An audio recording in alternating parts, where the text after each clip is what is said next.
Bon, bonjour à toutes et puis à tous. Donc là, nous sommes donc dans un lieu pour étudier en fait un profil pédologique. Euh, donc il n'y a jamais eu de culture à cet endroit. La tranchée a été effectuée préalablement.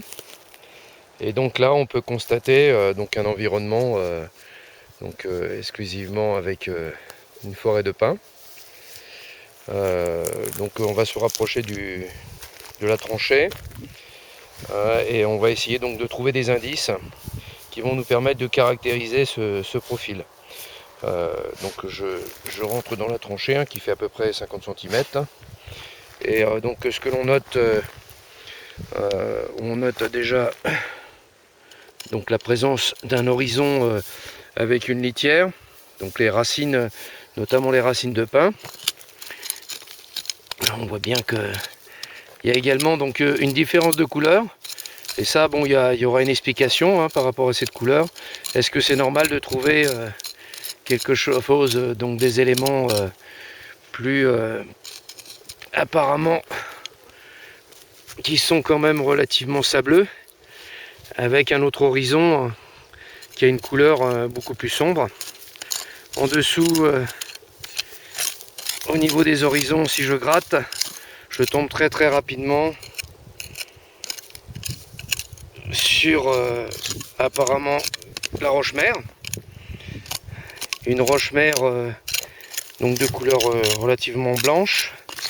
Et si on cherche à creuser plus profondément, donc cette tranchée a été faite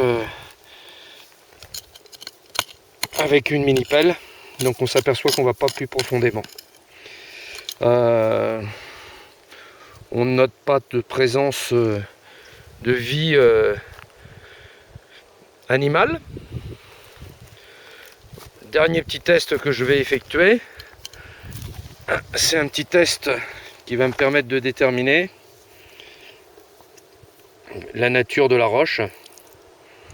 Donc on s'aperçoit effectivement après verser d'un substitut à de l'acide chlorhydrique que la roche, qu'il y a effervescence. Donc la nature de la roche étant calcaire. Donc nous allons passer maintenant au profil cultural, donc annexe 2,